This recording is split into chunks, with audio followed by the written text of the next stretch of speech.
Hey everybody, Jason Burmis here, and as you know, I have been covering the Harvey Weinstein saga for quite some time, and the slither circle, as Jack Scarola calls them, surrounding Weinstein, the Clintons, Epstein, Spacey, and others, because it is, in fact, a slither circle, and I've been warning you from the very beginning. In the case of Weinstein, he's going to walk. He's going to walk again and again and again and again. Just like after he was starting to put on that act. Remember that, I'm an old man and I'm a walker. And you do, I'm so hurt, Judge. Come on. Don't come with that bullshit here. All right? No. No. And if you think it's any different right now and he's checked himself into rehab and he's a reform man, no. And I'll say this, I think he is guilty of many sexual assaults. I mean, from the things that have been coming out and what's being sensationalized, one of the things that I don't think is sensationalized is the fact that this guy was apparently furiously masturbating everywhere. Cornering people, forcing people to watch, the whole shebango. And again, hey, you do what your Johnny Wandangle you want to do and another consenting adult wants to do. You don't corner people with it, right? That's sexual assault. So despite that, and despite the fact that we had the $25 million, okay, the tentative deal, and these are the civil suits, we also had the LA charges that are now going to come up. By the way, Flick Off, thank you so much. It is an epic fail, and I'm going to get into why in a moment.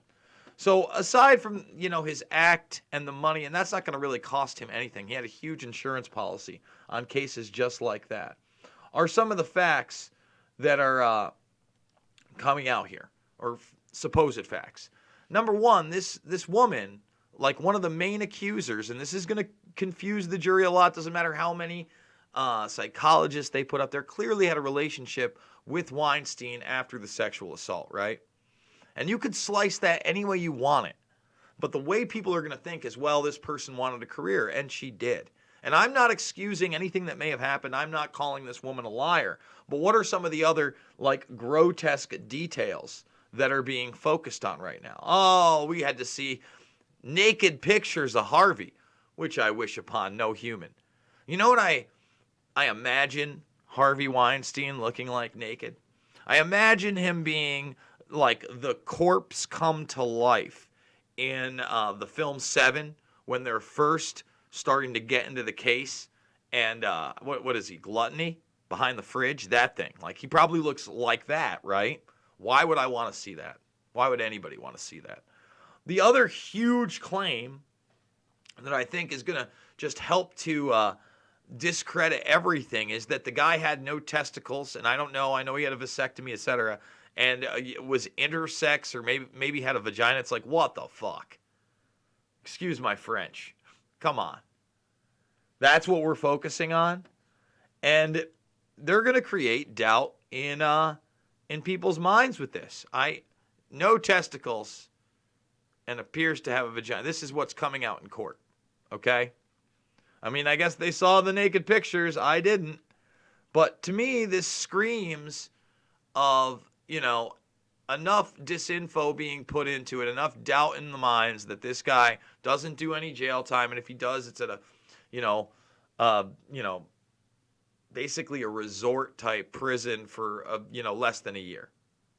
And I don't even think that's happening. I think they're going to put him on some kind of probation at best, or maybe he's just going to walk altogether. He's got the money and power to do it. He's already discussed how he wants to get back into the movie business. And again, I want to show you how he is interrelated into this slither circle. Now, I'm not going to play the video where he's up there with Jennifer Lawrence bragging about his relationship with Bill Clinton and how he was the personal White House projectionist from 1992 to 2000, all 8 years in office, and how he used to vacation with Clinton, and how they made makeshift movie studios when they were on vacation. I wonder if any of those vacations included to a little island we know that Mr. Epstein there and Ghislaine Maxwell were notorious for being a part of. Huh. I wonder. Now remember, Scarola, the lawyer for Bradley Edwards, the man who represented a lot of the victims of Epstein, the man who beat Epstein in court the day they were about to call a jury after almost 10 years of litigation back and forth, right? Where he got an undisclosed amount of money and they stood in front of mountains of evidence. And Jack Scarola talked about that slither circle. Let me show you another integral part of that slither circle. It's Hillary mother flippin' Clinton. That's who it is. It's Hillary mother flippin' Clinton. How could we have known? How could we have known the man was abusing his power? It was the worst kept secret in Hollywood. I'm sure it was the worst kept secret in D.C. A man who allegedly is furiously masturbating everywhere, cornering people at restaurants, at cocktail bars, etc. It's a pretty known thing. It's a pretty known thing. And because we do it live, you know, I want to type this in. I want to type in Jack Scarola press conference and Edwards Epstein, because we were covering the Epstein case long before. Here it is right here. Here it is right here. You know what? We do it live. We're going to pause it. Okay? We already have the audio off here. Let's see. He just wants to correct one thing he says. All right? Let's see if we get Scarola here killing it. The chances of this moving in the right direction and having a situation like we had in a courtroom where you saw Larry Nassar and had to face one Olympic gymnast after another, after another, after another, that day should come, and that day will come. I disagree with Brad with regard to one significant point. These high-profile abusers are not running in the same circles. They are slithering in the same circles. They are crawling in the same circles. And there is no more running because there is no more place to hide. And there it is. But unfortunately, we know that not to be the case. All right, and I encourage you to go check that out. In fact, I'm going to put the link to this in the live comment section right here so you can check it out. Right there, the entire press conference. And remember, this took place in December of 2018. Okay, this is a ways back. Here we are, well over a year later, and look how much has come out and how little has been done. I mean, we're talking about a guy in Harvey Weinstein that's not only connected to the President of the United States, not only connected to Epstein, right, but also connected to Ehud Barak and Black Cube, the private Israeli security firm that was investigating and intimidating his victims. Okay, and that was in court as well. But they'd rather tell you about the non-penis of Harvey Weinstein. Or the quote, how do you like my big, fat, Jewish... Yeah, I'm not going to say the end part. But yeah, I mean, these are quotes coming out. Now, again, I'm not trying to disregard that this woman may have been sexually assaulted by, but what are the jury going to think when they read emails when, oh, thank you so much for this, Harvey, and thank you for your help with this, Harvey? That's how it works. That's how it works. So while they sit there and they obfuscate the fact that the guy's, not an old man in a wheelchair and that this is all bullshit, although there are people, calling it out. Where is it? Let's see. Oh, why does it keep jumping? Prior bad acts, consensual, shocked.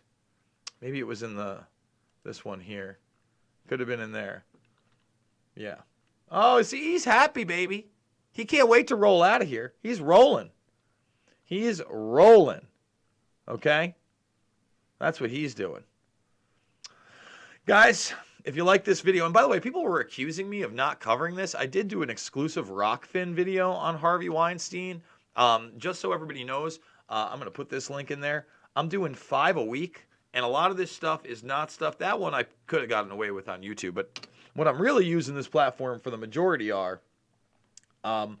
is that I'm putting stuff up that maybe I couldn't get away with, such as Rand Paul talking about the quote-unquote possible whistleblowers in impeachment, the full 11-minute brilliant speech. So we did that only on Rockfin, but we're doing that 5 times a week there. If you go there to the link there, you hit endorse me. It's $9.99 a month. You don't just get my content. You get Ben Askren's content, Jordan Burroughs' content, Placone, Elwood, Sonnen, so many others. So consider supporting me over at Rockfin. I think it's a great platform. I give away all my documentary films right here on this channel in the playlist section, in documentaries. Loose Change Final Cut, Fabled Enemies, Invisible Empire, A New World Order Defined, Shade the Motion Picture. Check them out. I'm really considering going to New Hampshire next week and covering the primaries. I don't know if I'm going to do it, but it's something I'm considering. Let's talk about it, guys. Make sure to thumbs this video up, subscribe to the Burmis Brigade if you are new. And if you want to financially support me, this is how I do it. It's through the GoFundMe, especially if we want to do the New Hampshire trip. I'm thinking that, 2 days there, renting a car, somewhere, maybe I could do it for $1,000, but probably be comfortable at $2,000 so I don't have to sleep on a couch or God knows what, and might have to be a hotel for two days. You never know. But we're going to try to get this up to 5,000 this month. I know we're 5 days in. It's tough, but if you like independent journalism, that's not about the bullshit left, right, conservative, liberal, nonsense, controlled media, maybe consider supporting me. Love you guys. See you on the flip.